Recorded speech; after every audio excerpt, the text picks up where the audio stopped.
Today I'll show you how to become a robot. How to create robots.txt file. But first, what is a robots file? Let me explain. It's basically a text file on your site that lets Google crawlers know what to access on your website so that it can recommend accurate pages to your viewers, which will avoid unnecessary requests on your website. Now, because of this, your site's SEO will get better too. Let's quickly go through the steps of setting it up on a WordPress site. Go to your WordPress dashboard and install this free plugin. Now on the left sidebar, go to Yoast SEO, click on Tools and choose File Editor. You should see a robots file here, and if you don't, just click on Create. Now let's see how you can block specific URLs and file types. If you want to target specific bots, replace the star here with the bot's name, like user agent :Googlebot to block Google's crawler. Next, we have disallow rule. This rule will tell all the bots to stay out of the admin page of your WordPress site. This obviously has sensitive information, so you don't want bots crawling it.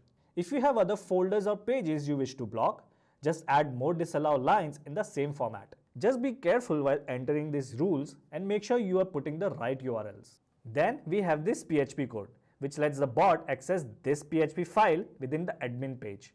Even though admin is generally off limits, this line makes an exception because it's often used for essential functions for plugins and themes. Finally, there's the sitemap code. This points the bots to your sitemap at your website's URL. Sitemaps help Google bots find and index your content easily because it has all the links to the pages of your site.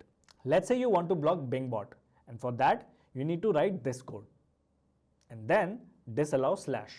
This will tell the bot not to crawl any part of your site. Now let's say you don't want to use a plugin to create the robots file. So first, you can create the file using a text editor like a notepad. Just write down your instructions like this and save the document as robots.txt. Awesome, now that you've created your file, it's time to upload it. Unfortunately, there is no direct way or tool to upload this file, but I'll show you how to figure that out. Just go to Google and type this query, obviously replacing this with your hosting provider's name, and you will definitely find a guide. If not, just contact your hosting provider and they will help you, because the steps may vary depending on which hosting you are using.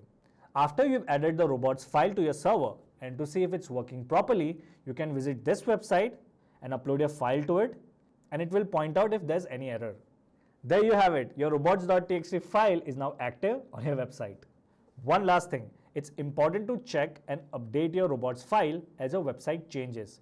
If you face common issues like a syntax error, then I'd recommend using tools like Google Search Console's tester to detect errors and maintain the correct formatting. Finally, if you do run into some error that you can't detect, then check your server logs to see if bots ignore your robots file. Comment below if you have any doubts and I'll help you out. Click this video if you want to triple your site speed in just 1 minute. You're really gonna thank me for this, so click here and I'll see you there.